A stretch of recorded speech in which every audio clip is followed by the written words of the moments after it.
자, 25절에 보면 예수를 파는 유다가 대답하여 이르되 라비어 나는 아니지요 이렇게 말했어요. 그 유다가 마음에 좀 약간 여러 찔리는 것 같아. 지 마음 속마음 들킨 것 같아가지고 좀 들킨 것 같아. 나는 아니지요 하니까 대답하시되 내가 이미 말했다. 이미 말했다. 이 말하면은 네 양심에 네가 대답해 이 말하는 겁니다. 그리고 그를 먹을 때 예수께 떡을 가져서 이때 그 다른 사람 머리 가면은 나와 떡그릇에 손 넣는 사람들 이렇게 말했어요. 떡그릇에 손 넣는 사람들 이렇게 말했는데 이 상황이 있잖아요. 그날 밤이 한편으로 보면 예수님하고 만찬한 자리가 축제 자리잖아요. 잔치 비슷한 이 자리야. 근데 한편으로 보면 이게 뭐 갑자기 판단하고 이렇게 감정이 묘하게 막 이랬을 거예요. 그 안에서 묘하게 이런 상황에서 붕 떠있는 기분. 그리고 또 이거 혹시 말고 하는 말인가? 뭔 말이지? 막 혼란이 오는 중에 나와 떡을 포도주에 찍는 사람과 하는데 공교롭게도 예수님의 떡을 제가 딱 찍는데 유다가 그거 같이 찍은 거예요. 그 유다가 자 보세요. 이거 이런 거 보면서 우리 심리를 한번 봅시다. 심리를 보면 이래요. 유다가 나와 떡을 한 조각을 포도에 찍는 사람들 이 말 들었잖아요. 근데 유다가 같이 손을 대가서 깜짝 놀랐을 거야 아마. 자기는 같이 넣으려고 손 넣은 게 아닌데 손 넣으려고 했는데 그 공교롭게도 손이 딱 맞아버렸어. 맞아 손이 같이 들어있기는 유다는 막 깜짝 놀라서 손을 막 확 뺐을 거예요. 뺐을 건데 다른 제자들은 그 눈치 못 채가요. 다른 제자들은 그 같이 손 넣는 아무도 못 봐. 아무도 못 보고 난 뒤에 그 다음에 예수님이 다시 떡 한 조각을 갖다 찍어가지고 유다를 주면서 자 먹어라. 성만찬 이거 우리 이거 주잖아요. 성만찬 여러분 다 해보셨잖아요. 그죠? 원래 이렇게 하는 겁니다. 담임 목사가 성만찬 하는 그 이제 집례자가 떡을 한 조각 찍어 자기가 먼저 먹어요. 먹고 그 다음에는 떡 받은 사람한테 먼저 하나 주고 이 사람 먹고 그 다음 떡 돌리고. 그 포도주도 내가 먹고 또 포도주 이 사람 주고 포도주 이렇게 항상 먼저 합니다. 그 예수님이 본체니까 뭐 아무것도 되니까 찍어 유다 주는 거야. 유다가 받아 먹으니까 어서 이제 네 할 일을 해라 이랬어요. 네 할 일에 요한복음이 있어요. 요한복음이 있는데 이제 네 할 일을 해라 할게네. 유다가 그때 깜짝 놀랐을 거예요. 이분이 진짜 내 속을 알고 이 말 하시나? 별생각 다 들었을 거예요.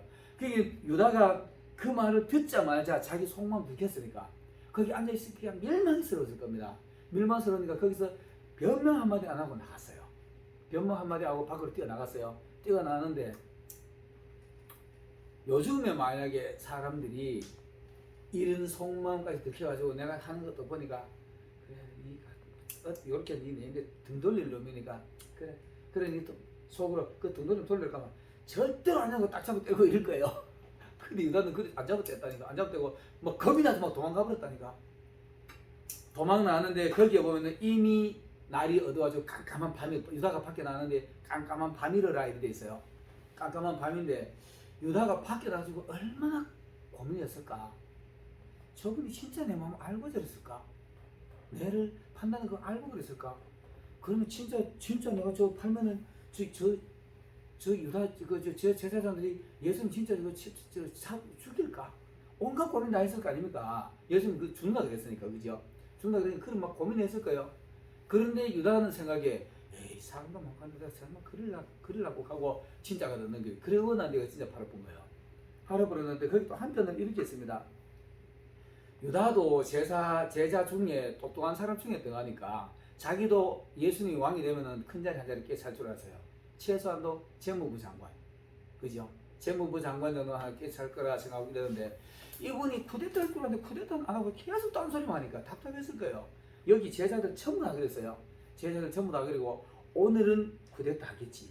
이제 사실 이 밤에 마지막인 줄 알고 그때 예루살렘에 입성할 때 보면은 마태복음 19장에 보면 예루살렘 올라가는 장면이 나와요. 장면이 나오는데 그 나귀를 탄 예수님이 나귀 한 마리 끌고 가지고 그 예루살렘 올라가는데 제자들이 겉옷을 벗어가지고 막 그거 알고 막 어르고 아고 막 종려가지고 들고 막 호산나고 따로 오르잖아요. 그때 그 내용을 보면은 지금 쿠데타 해가지고 이 하나님의 나라를 다윗과 같은 나라, 솔로몬 같은 나라 막 세웁시다 막 이렇게 했을 거예요. 그렇게 했는데 그랬는데 이거 보기도 그거 가지고 뭐 딴소리하고 뭐 제사장들하고 딴소리하고 또 그 막 상이나 둘러엎고 막 이러고 또 나와가지고 오늘 마지막 성찬하고 있는 거예요. 그 유다 속에는 도대체 이분이 생각이 무슨 생각을 하고 있었나 답답했을 거야 아마. 저도 사실 이런 가능합니다. 저도 이런 갈등 좀 해봐요. 해보는데 참 무슨 생각하고 저러시나 이런 갈등 해보는데 그 하여튼 아닌 건 아니고 맞는 건 맞고 이러잖아요, 그죠? 근데 이제 내가 거기서 나쁜 짓만 안 하면 돼. 내가 거기서 내가 기교 부려가지고 끝까지 내가 못된 짓 하려고 하면 이거 못 써요. 진짜 못 써요. 내가 이렇게 하면 이렇게 하겠지. 이렇게 하면 이렇게 하겠지. 지 계획 그게 흉계가 될 수 있어요. 흉계. 내가 이제 이렇게 가장 좀 그한 생각할 때는 이런 생각 진짜 합니다. 하면서 내가 이거 세번 내 감정이 치가지고 나쁜 생각하고 하는 거 아닌가 이런 생각 많이 해요. 많이 하는데 난 지금도 내가 하는 행동에서 내가 책임지려고 애를 쓰고 내가 하는 행동에서 내가 그 잘못되시면 잘못되면 되는 거지. 그죠? 그러면 되는 건데 아닌 거는 또 아니에요. 막 이렇게 하는 건데 이 유다는 끝까지 아닌 거도 모르니까 그랬겠지만 고마 그 집 밤에 나와가지고 고민하다가 저분이 진짜 나를 팔 거 알고 그랬나. 내가 지는 이미 마귀가 들어져. 마귀가 들어오면 속에 막 나쁜 생각을 소용돌이칩니다. 여러분 우리 생각이 있잖아요. 이제 신앙의 그 성령이 오면은 내 안에 질서 정연하게 생각들이 이렇게 딱 정립이 되는데 마귀가 들어와서 생각처럼 막 그막 뒤집었다 엎었다 막 난리가 속에 막 전쟁이 나요. 난리가 나. 유다가 그랬을 거예요. 유다가 나와가지고 진짜 그랬을까? 진짜 내가 팔아볼까? 하고 고마 이미 팔라고 마음먹어가지고 팔아버린 거예요. 그래가지고 그 제사장을 해가지고 내가 당신들 너희들 이 유대인들은 명절에 팔면은 이거 명절에 예수님 잡으면은 대머리 날까봐 겁나는데 에이 너 모르는 소리 하지 마라. 가장 적기다. 날 따라와 욕하고 내려가지고 가져가지고 그 밤에 그 계절만 해가지고 팔아버린 거예요. 거기 사람도 없잖아요. 예수님이 그 기도하실 시간이 보통 새벽 한 2시, 3시쯤 됐어요. 잡히스 그 시간이 2시, 한 3시쯤 됐을 건데 그래가지고 뭐 홀랑 팔을 본다니까. 그 끼놈들이 말 들어보니까 이 명절에 잡으면 참 대목 일어나가면 겁이 나가지고 쩌쩌 겁을 내는데 보니까 진짜 최고의 멋진 방법을 딱 제안해주는 거예요. 거기는 제대로 잡았지. 그러나 그들은 흉계를 꾸몄지만 예수님은 예수님 길을 가는 거예요. 그래서 진리는 있잖아요. 진리가 이 똑바른 자가 휠 수 없습니다. 휘는 게 아닙니다. 휘더라도 척 돌아오는 게 이 차입니다. 그래 하는 건데 나쁜 요런 데 걸려가지고 내가 거기에 같이 걸려들면 이거 안 좋은 행동이지 생각하면 화들짝 손놔야 돼요. 화들짝 손놔야 되는데 안 좋은 거 알면서도 끝까지 가면 그거는 버림받은 거지. 그건 양심을 과인받은 거지. 유다는 끝까지 가버렸잖아요. 유다는 끝까지 가가지고 유다가 거기에 보면 이렇습니다. 마지막에 예수님 팔아놓고 예수님이 쿠데타 할 줄 알았어. 쿠데타 할 줄 알았는데 쿠데타 하기는 그냥 고마 잡혀가 돌아가지. 고마 잡혀가지고 힘없이 두드러 맞고 막 신문 받고 이러니까 유다가 그때서는 놀래가지고 은 30냥 들어가지고 야 내가 예수님 그렇게 하라 그랬냐 하고 내가 예수님 풀어줘라 하고 은 30명 가족이네. 야 이미 값 치렀다. 그거는 우리가 성경 돈 아니다. 하고 이렇게 유다가 다급을 성기라고 던져주고 사람들이 유다가 돈 탐내가 그랬다 그러잖아요. 유다가 돈 탐내는 건 맞아요. 돈 훔쳐갔으니까 탐내는 건 맞는데 그 양심으로 예수님 팔 양심은 그렇게 팔 양심은 아니었을 거예요. 그렇게 나중에 그 돈을 갖다 던져놓고 예수님 풀어주라 그랬지. 그렇게 그들이 야 이미 그건 한 값을 쳐졌으니까 그거는 우리가 또 관계없는 돈이다. 그리고 유다 던지고 유다 자살했고 있기는 고마 그 돈 가지고 피바다 한 사프라니까. 그 성경에 안 넣는 거예요. 이렇게 가는 겁니다. 그래서 거짓말이 있잖아요. 그죠? 거짓말이 아무리 멋지게 갖다 거짓말해도 그게 진짜가 될 수가 없어요. 거짓말은 거짓말이야. 아무리 멋지게 거짓말해도 우리 요즘 정치판에 보면 그런 거 많이 보잖아요. 아무리 안 내라 그래도 진실은 아닐 수가 없잖아요. 진실은 진실이지. 내가 안 했어라고 해가지고 안 되는 게 아닌 게 아니고요. 또 진짜를 가지고 요거 진짜인데 아무리 꽁꽁 숨겨놔도 그게 거짓말이 되는 게 아니에요. 진짜는 진짜야. 묻힐 뿐이지. 진짜는 가짜가 될 수가 없습니다. 오늘 아침에 진짜와 가짜가 막 우리 요즘 세상에 하도 어서서 그런 얘기 비슷하게 그냥 썼는데 그래서 최소한도 신앙인이라면 자기 양심은 자기가 지켜야죠.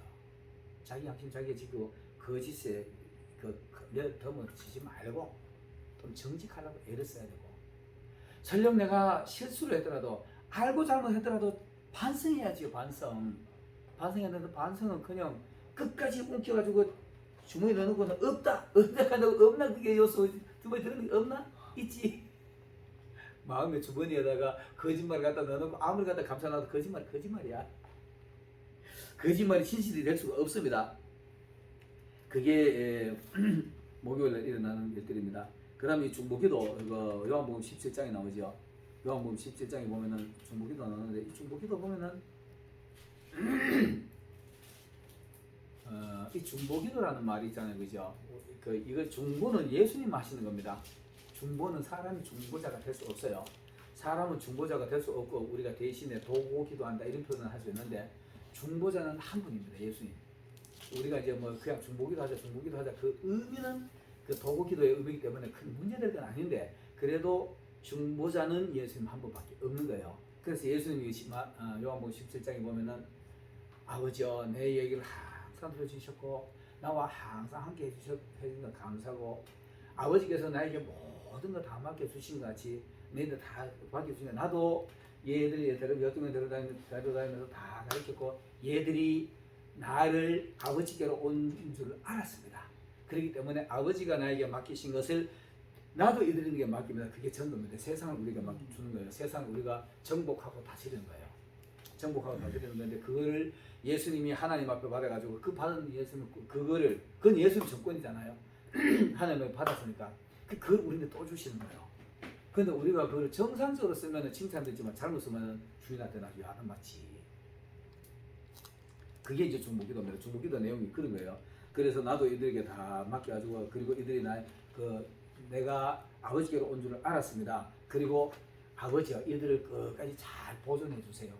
하나님 앞에 그렇게 중보기도 하는 분이 예수님입니다. 그리고 이제 겟세마네 기도하러 올라가잖아요. 겟세마네 기도인데 이 겟세마네 기도는 뭐 너무 잘하는 거고 이 기도는 사실 우리가 조금이라도 느낀다면 가슴이 진짜 저릴 거예요. 가슴이 막 저리고 이럴 겁니다. 저는 이제 노래만 그때 이거 노래도 하나만 있어요. 그 지난번에 총회 때려 부활절 때라 신년 아래에 때 내가 그 특송했는데 내가 그 노래 만들어서 그 처음에 내가 연습하면서 많이 울었어요 혼자서. 그런 기도를 이렇게 하는 게 목회자가 성도들을 위해서 하는 기도가 그런 기도거든요. 그건 중보로 가면 안 되고 이제 성도들을 위한 이제 기도인데 성도들을 가지고 이렇게 기도하다 보면 진짜 가슴이 저릴 때 많아요. 어떤 사람은 이렇게 신앙 좋은 사람 기도하면 그분은 막 축복 기도가 줄줄 나가는데 신앙이 엉망이고 좀 안 좋은 사람 기도하면은 그 사람은 생각하면 가슴이 먹먹한 게 아우 저거 좀 철들어야 되는데 그래도 아버지 저분 용서해 주시고 좀 철들게 해주시고 이런 기도 계속 하는 거예요. 그게 이제 중보자 기도인데 예수님은 올라가지고 이제 그 겟세마네 동산의 기도는 온 인류를 위한 기도잖아요. 온 인류를 위한 기도인데 아버지여 만일 하실 수만 있거든 이 잔을 나에게서 옮겨주세요. 그러나 내 뜻대로 마시고 아버지 뜻대로 하세요. 아버지의 뜻은 온 인류의 죄를 예수님이 지고 십자가 돌아가셔야 되는 거니까. 근데 그 짐이 우리가 이 죄의 짐 있잖아요. 죄의 짐. 여러분 뭔가 하나 잘못하고 나면 마음이 괜히 찝찝하잖아요. 그죠? 찜찜하고 걸림이 있어요. 그거 회개하면 되는데 그 회개 안 되면 해먹어요. 회개 안 되면 끝까지 마음의 짐이 돼서 나를 괴롭게 하는 겁니다. 한 사람의 작은 죄로 그래요. 옛날에 그 모래시계 하는 영화 기억나나요? 모래시계. 거기 보면 최민수라는 애가 그 이제 범죄자로 나오잖아요. 박상원이라 걔는 친구인데도 검사로 나오고. 근데 최민수가 나중에 이제 그 교도소가 잡혀있다가 사형장에 끌려가는데 딱 나오는데 보통 사형수들이 내가 사형 받으러 간다고 나오면은 그때부터 뭐 정신이 절반 나가고 막 바지 오줌도 싸고 이런데요. 근데 최민수가 막 잡혀가 이렇게 막 끌려가면서 막 하늘을 쳐다보니까 막 하늘이 막 빙빙 도고 막 산들이 빙빙 도고 나무들이 막 빙빙 돌고 이래요. 그 영화 제목이 참 기라하게 잘 찍어놨던 건데 난 그거 보면서 야 저거 진짜 그 당시에 그거를 보통 사람들 그렇게 느꼈는지 난 모르겠어요. 이 재밌어 보는데 막 검부터 막 빙글빙글 막 돌아가고 이래요. 한 사람의 죄도 그렇게 무겁습니다. 한 사람의 자기 죄도 내 죄도 그렇게 무거운데 예수는 온 인류의 죄를 졌잖아요. 그 죄의 무게, 이거 정신적 무게거든요. 자기 죄도 정신적 무게. 여러분 그 죄와 벌하는 책 읽어보셨나요? 도스토옙스키라는 사람이 썼는 건데 거기 주인공이 라스콜라니코프라는 사람이 살인을 해요. 두 사람을 소련 학자가 쓴 책인데 소련에서 이 라스콜라니코프라는 사람이 청년이 대학 학생인데 이 어느 날 보니까 이 소련의 공산주의 안에서 전당포가 있어. 전당포가 있는데 얘가 돈이 없어 쩔쩔매요. 쩔쩔매는데 뭘 하나 갖다 맡겨 전당포에 가서 돈을 달라고 돈 조금 줬어. 조금 전에 그거 가지고 오면서 나오면서 이렇게 생각해. 어디 감히 그 친구가 라스콜라니코프라는 친구는 절대적으로 공산주의 주장한 사람이에요. 근데 이 공산주의 안에 자본주의 나와가지고 장사하니까 저거 틀림없다고 생각한 거야. 저걸 어떻게 저걸 어디 골탕을 뭐 이렇게 하다가 어느 날 그거 죽인다니까. 그 또 돈 빌려 가는 식하고 가져가지고 막 죽여요. 죽이고 나오는데 그 하인이가 또 문 앞에 서다 또 봤어. 그 하인이가 또 죽여본다니까. 그리고부터 이제 돌아다니면서 그 살인이 했는 죄의 무게들 때문에 막 고통스러워해요. 진짜 죄는 있잖아요. 그죠? 형벌을 받으면 가벼운데 형벌을 안 받고 내 마음에 받는 죄가 이게 너무 무거워요. 너무 무거워. 그거를 너무 잘 표현해 놨더라고. 그래가지고 그 친구가 막 밖에 나갔다 오면서 밖에 나가서 남들하고 얘기할 때는 안 그런 척 하지만은 온통 머리가 아프고 막 집에만 들어오면 악몽을 꾸고 뭐 진통제 안 먹으면 잠을 못 자고 이래요. 그러다 나서 사창가에 가서 사창가 여자아이하고 이 친구가 돼가지고 막 대화를 하는데 그 막 거기도 보면 되게 리얼하게 얘기하고 나중에 그 여자애도 그 남자애한테 되게 잘해주고 이래요. 근데 나중에 그 친구가 자수를 해요. 자수를 교도소에 가니까 그만 마음이 편안해져 보는 거야. 이 죄는요, 내가 죄를 받고 매를 맞을 때 그때가 오히려 편안한 거예요. 잘못해놓고 선생님이 와가지고 때릴 듯 말듯 그때가 가장 두려워. 이 죄와 벌이라는 거 보면 그렇게 나와 있는데 어쨌든 예수님이 십자가를 지고 가지고 본인의 죄도 아니고 온 인류의 죄를 지고 가는데 그 죄의 무게를 예수님이 모르시냐 하면은 다 알잖아요. 누구 전에 왔던 아담 때부터 죄 누구의 죄까지 다 알고 있고 후에 정규의 죄까지 다 알고 있으니까 그거 다 생각하면 막 이거는 그 죄의 무게는 아마 내가 그 정도의 그런 거는 사실 우리는 감히 상상도 못하는 거고 내가 누구의 죄를 대신해서 지금 한다 하면은 거의 반정신이 돌 거야 아마. 그런 죄의 무게입니다. 그 무거운 짐을 지고 가지고 기도한다는 것만 해도 대단한 거야. 하나님의 아들이 아니면 살지 안 될 거예요. 그 기도 못 할 거예요. 못 할 건데 앉아가지고 아버지요 너무 무거우니까 이거를 하셨으면 해주면 잘 옮겨주시되 아버지 뜻대로 하세요. 내 뜻대로 하지 마시고 아버지 뜻대로 하세요. 이런 말이거든요.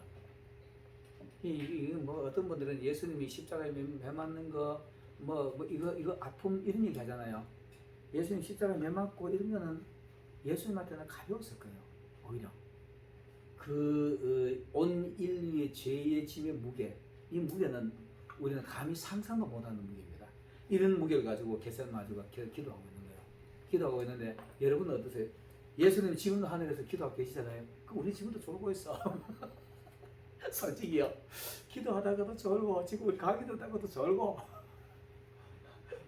예수님은 지금도 하나님 옆에서 아버지 저 키워 저거 떠들먹거려도 아직 성질머리 좀 더러워가지고요. 그래도 용서해 주세요. 그 때문에 내 십자가 졌잖아요. 하나님 앞에 그 기도하고 계시는 분이세요. 근데 우리는 그게 안 돼. 내 스스로가 안 되는데 무슨 남의까지 얘기하고 그래. 그게 겟세마네 기도입니다. 베드로하고 요한하고 야고보 옆에서 졸잖아요. 저니까 야 조금 더 너무 웃겨가지고 날 좀 도와줄 수 없겠느냐 이러잖아요. 근데 뭐 우리는 인간인 걸 어떻게 그게 인간의 모습입니다. 자 그리고 난 뒤에 이제 기도하는 중에 이제 유다가 오죠. 유다가 오는데 유다가 이제 제사장들하고 가지고 이거 등신들한테 딴소리 하지 말고 오늘이 적기다. 무슨 예루살렘 피해보면 다시 찾기 힘들다. 그 맨날 머리도 수르르 따라다니는데 그 잡을 기회 있나? 사실 예수님 뒤에는 항상 머리들을 막 줄줄 따라다녔거든요. 그리고 예수님이 간간히 이 혼자 있는 기회는 산에 따로 기도를 하셨대요. 그때가 따로 있는데 그게 가장 적기잖아요. 근데 그 기도하시는 시간은 이 사람은 몰랐어. 모르는데 유다가 그거 가르쳐준 거잖아요. 가르쳐주는데 너 이 기회 놓치면 기회 없다. 내가 가르칠 때 내가 날 따라오너라. 따라와가지고 산에 가지고 예수님 기도하는 거 잘 아니까 가지고 막 불 들고 망치 들고 칼 들고 막 왔어. 와가지고 오자마자 아이고 선생님 오늘 내가 기도하시네요. 고생 많으시고 이불 좀 맞췄네. 이불 좀 맞추니까 그 이미 입맞춘 이 사람 잡으라 얘기했잖아요. 이불 좀 맞추니까 자 보세요. 예수님이 다른 성경은 안 되는데 유다야 네가 나를 입맞춤으로 파느냐 이렇게 해요. 야 그거 진짜 참 그거 실질적으로 그런 노래 들으면 가슴이 막 억장이 무너지지 않을까? 그러자마자고 막 병정들이 쫓아와가지고 막 예수를 막 잡으려고 하긴 해. 야 이놈들아 내가 무슨 범죄를 했느냐? 무슨 범죄자 잡는 것처럼 내가 무슨 흉악범죄 잡는 것처럼 망치하고 검 들고 왔느냐? 자 호박해라 그 님이잖아요. 그 베드로가 있다고 막 칼로 막 말고 기차로 이랬는데 그것도 참으라 하고 기부자주고 이러잖아요. 그리고 잡혀가신 거예요. 그게 예수님의 길이지. 예수님이 정해진 길인데. 그러나 그들은 절호의 기회를 잡은 거지. 흉계를 꾸며가지고 절호의 기회를 잡아가지고 이제 끌고 가는 겁니다. 끌고 가는데 잡아가지고 이 사건들 보면 되게 재밌는 사건들이 많습니다. 잡아가지고 그 제사장 대제사장들은 유대인들의 법에는 사형법이 없어. 그냥 살려주도록 하고 하나님 앞에 그 하면 뭐 돌로 때려 죽이는 법이 있긴 했는데 예수님은 죽일 방법이 없어요. 그렇게는 빌라도인데 보내는 거예요. 빌라도인데 보내기는 빌라도는 이 괜시리 이 유대 저들끼리 감정 싸움 가지고 지인들 불똥 튀기면 귀찮은 거예요. 귀찮으니까 야 너 앞에 너 그렇게 야 우리는 사형법이 없다 죽여둬라 그렇게 나는 뭐 모른다 그렇게 뭐 이것들이 뒤에서 뭐 너무 와와 그러니까 이 잘못한 건들만 이거 대목이 나게 생겨서 어디든지 대모가 문제야. 촛불이 문제고 태극기가 문제인 것처럼 대모가 문제야. 그 빌라도 보기에는 야 이 정말로 저 유대인들 저거 지도자들 일어나 보면 유대 지도자들 일어나면 이스라엘 다 일어나는 거잖아요. 그러니까 곤란해졌어. 그러니까 궁예지 책으로 자기 마누라도 그분 손 절대로 건드리지 말라는 소리 들었잖아요. 내가 그분 때문에 꿈꿨는데 막 괴로웠다. 그분은 절대로 그분 하는데 걸려들지 말라 이랬는데 그렇게는 빌라도가 피해가는 방법으로 헤로데인데 보낸 거예요. 헤로데인데 보내니까 헤롯은 그 당시에 예수님을 만나고 싶어서 애를 썼어. 한번 보고 싶어서 막 그렇게 애를 썼는데 만날 기회를 못 찾은 거예요. 그래 예수님 딱 오니까 막 기분이 좋아지고 야 내 앞에도 마술 한번 부려봐라 하고 이렇게 한 거예요. 예수님은 마술사 알았던 거야. 마술 알고 하길래 예수님 그거 가지고 야 이놈아 뭐 말도 안 통하는 거니까 그거 대화할 가치도 없잖아요. 그 가마시 헤롯이 고마 실망해가지고 아이고 나 무슨 마술도 할 줄 알았지만 야 다시 빌라도한테 보내라 이렇게. 근데 거기 보면은 빌라도하고 헤롯하고는 천지간의 원수였는데 당일에는 친구가 되리라 이렇게 해요. 당일은 예수님 중대는 서로 이쪽은 애도 저쪽은 애도 재밌는 거야. 무슨 게임 하듯이 그래 하는 거야. 그 재미로 그래 하는 거야. 한 5분만 쉬었다 다시 할게요.